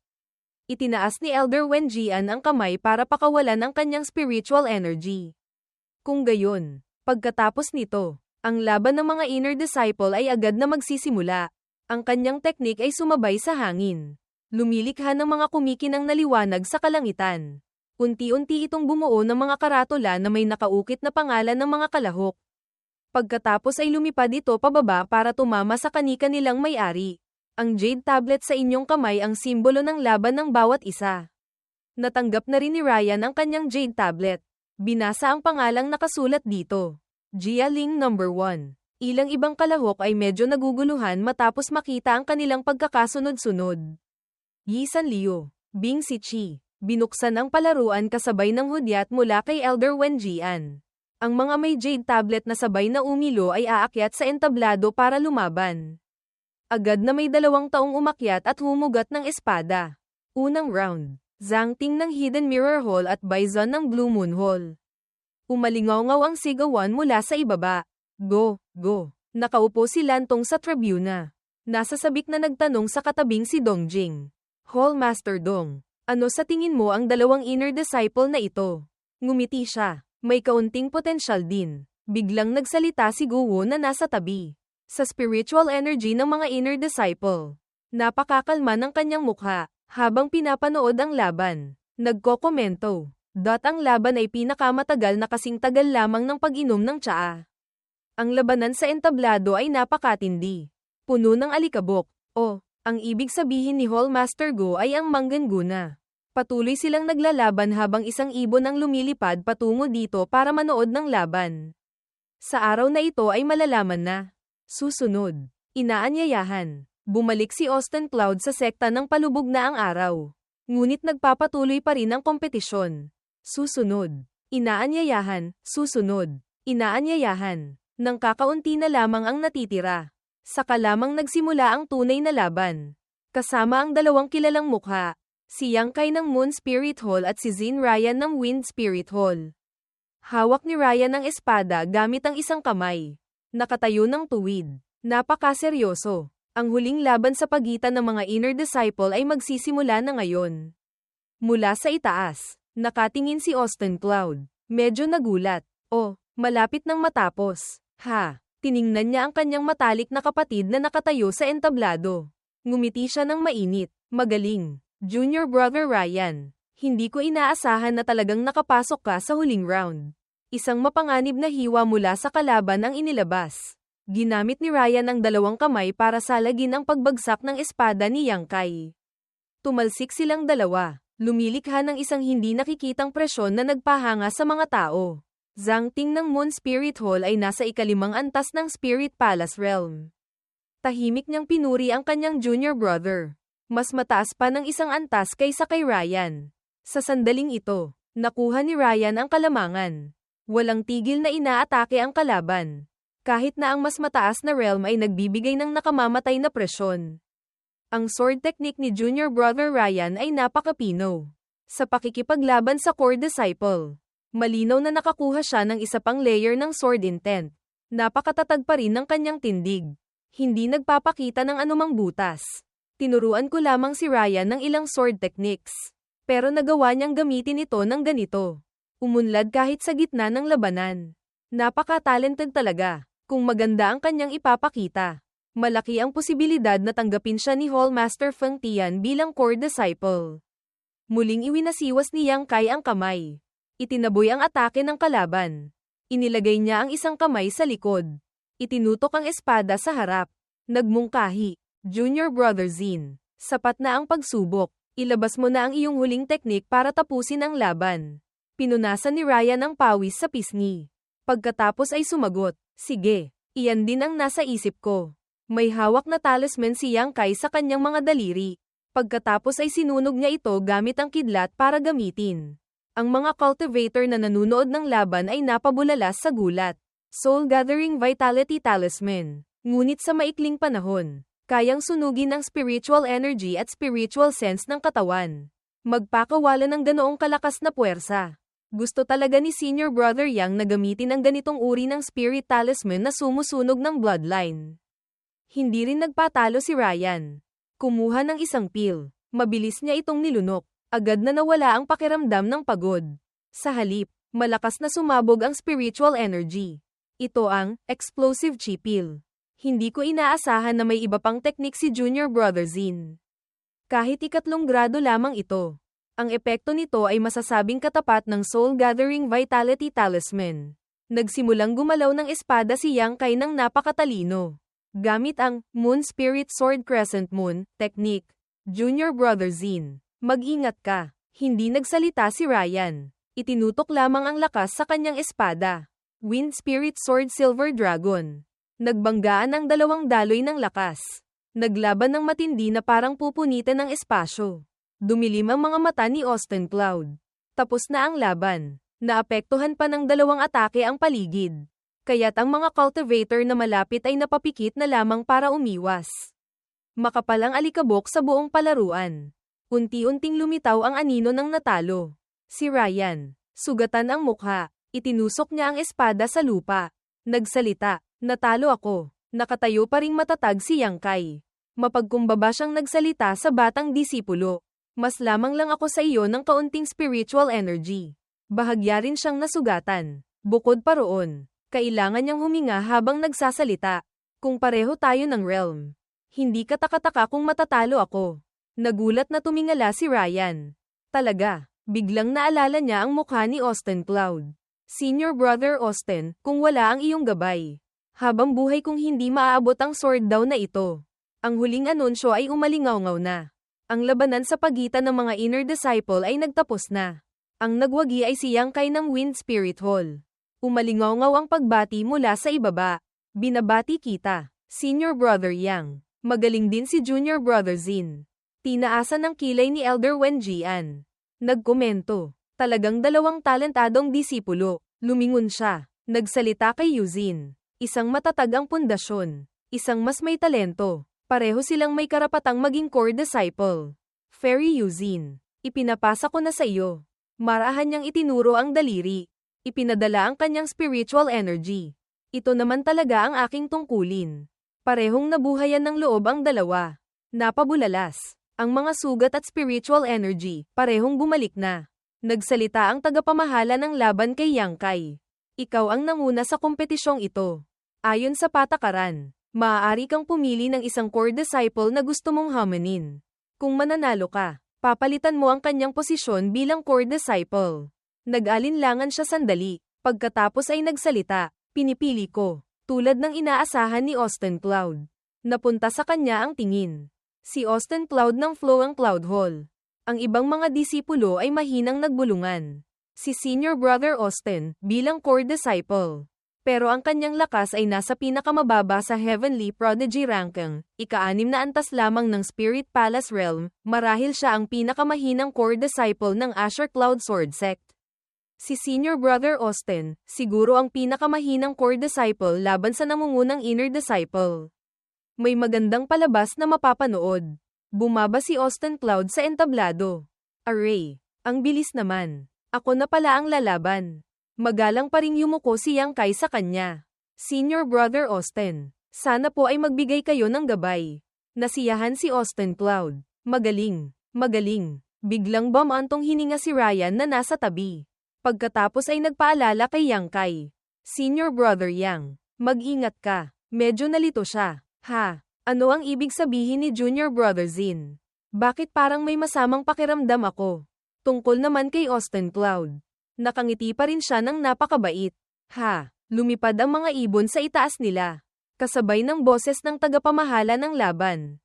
Magsimula na ang laban. Hindi pa agad umatake si Yang Kai. Sa halip ay nagsalita muna. Senior Brother Austin. Matagal ko nang naririnig ang iyong pangalan. Medyo mayabang si Austin Cloud. Oh. Kung gayon, isang karangalan para sa akin. Ngunit ang mga mata at mukha ni Yang Kai ay hindi kasing saya ng inaakala niya. Sa totoo lang, ang mga kilos mo ay labis na nakakadismaya sa akin. Nagsimula siyang magkwento ng kanyang paglalakbay. Isa lamang akong inner disciple. Ngunit ang puso ko ay nasa daw. Dahil lamang sa pagnanais na maging core disciple. Araw-araw akong nagugutom at nagpupuyat. Hindi kailanman nagpabeya. Bumantong hininga si Austin Cloud. Mukhang nahuhulaan ko na ang gusto mong sabihin. Agad na nagsalita ng malakas si Yang Kai. At ikaw, bilang isang core disciple, lagi mong gusto ang istilong 9 AM trabaho, 5 PM uwian. Hindi ka kailanman nagseryoso sa pagsasanay. Ang eksena kung saan nakahiga siya sa ilalim ng puno habang nagsasanay ay labis na ikinainis ng inner disciple na tulad niya. Sa oras ng paglilinang, nagsasayang ka rin ng maraming oras sa pagtatamad. Naisip ni Austin Cloud. Talagang naiintindihan mo ako. Nagsimula siyang magpasok ng spiritual energy sa kanyang espada. Marahas na nagsasalita. Ang mga duwag mong kilos ay hindi karapat-dapat sa ating Asher Cloud Sword Sect. Tatalunin kita. Pagkatapos ay magiging susunod na core disciple. Itinaas ni Austin Cloud ang kamay. Sa paligid niya ay mga talisman na lumilipad paikot. Hindi ko inaasahan na ang aking 9 AM to 5 PM ay nagpapahirap sa iyo ng ganyan. Hindi na naghintay pa si Yang Kai. Nagsimula ng sumugod. Senior Brother Austin. Tingnan mo ito. Lihim na ngumisi si Austin Cloud. Bumulong siya sa bibig para lumikha ng isang harang na dahon sa paligid niya. Nang sumugod si Yang Kai, tumama ang atake sa protective layer na iyon. Nagulat ang inner disciple. Pagkatapos, pilit pa rin siyang humiwa ng maraming beses. Ngunit lahat ay walang epekto. Napilitang umatras si Yang Kai sa harap ng matibay na depensa ni Austin Cloud. Ang ibang mga disipulo ay napanganga. Ano? Samantala, tumayo si Dongjing na may galit na mukha. Talagang walang galang. Ang mga disipulo ng Azure Cloud Sword Sect ay pinahahalagahan ang landas ng espada. Hindi matatalo sa landas ng espada na ito. Buhay at kamatay dahil sa mga hiwa ng espada. Itinuro niya si Austin Cloud at pinagalitan. Tingnan mo itong si Austin Cloud. Nagtatago sa likod ng talisman.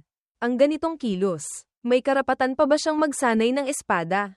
Talagang nakakahiya sa ating Azure Cloud Sword Sect. Ngunit may ibang boses na sumingit. Tumutol sa opinyon. Ang ibig sabihin ba ni Hall Master Dong ay ang Azure Cloud Sword Sect ay maaari lamang magsanay ng sword daw at hindi maaaring magsanay ng anumang defensive techniques? Diretsahang sinisi siya ni Guwo na nasa tabi. Kung lahat ay kasing padalos-dalos mo. Matagal nang nawala ang Azure Cloud Sword Sect natin. Namula ang mga ugat sa mukha ni Dongjing. Hall Master Gu, ano ang ibig mong sabihin? Sa sandaling ito, sumingit si Elder Wen Jian para pigilan ang alitan nila. Tama na. Ang kompetisyong ito ay paghahanda para sa paparating na Heavenly Prodigy Grand Meeting. Hindi na kailangang magsalita pa. Ipinagtanggol niya si Austin Cloud. Kung pinili ni Austin Cloud ang ganoon, may dahilan siya. Hanggat mananalo. Ano ang masama doon? Sa sandaling ito, hinarap siya ni Yang Kai. Nagsasalita muli na may tono ng hinanakit. Senior Brother Austin, ikaw, bilang isang core disciple, kinagat niya ng mahigpit ang ngipin. Nanginginig, laban sa isang inner disciple na tulad ko. Nangangahas ka lamang magtago sa loob ng talisman. Pagkatapos ay dala ang galit na iyon. Sumugod siya. Anong pinagkaiba ng kilos na ito sa isang pagong? Marahang tumagos ang kamay ni Austin Cloud sa harang na dahon. Eksakto niyang nahuli ang talam ng espada ni Yang Kai, na nagpatunaw sa proteksyon sa paligid. Nagulat ang inner disciple na si Yang Kai. Gustong umatras ngunit hindi makakilos. Ano? Medyo seryoso si Austin Cloud. Inalis ang kanyang talisman. Nagsalita, kung gusto mong harapin ako ng ganito, ngunit bibigyan pa rin kita ng isang pagkakataon. Ang mga tao sa ibaba ay naiinip na. Oh, sa wakas, kikilos na siya. Malapit na akong antukin dito. Tanging si Ryan lamang ang pilit na mumingiti para batiin ang malas na si Yang Kai. Senior Brother Yang, good luck. Walang muwang pa rin si Yang Kai nang magpakita ng tuwa sa sinabi ni Austin Cloud. Senior Brother, sa wakas, kikilos ka na rin. Pinanatili niyang kalmado ang sarili. Pagkatapos ay ipinagdikit ang dalawang kamay. Paumanhin sa mga nasabi ko kanina.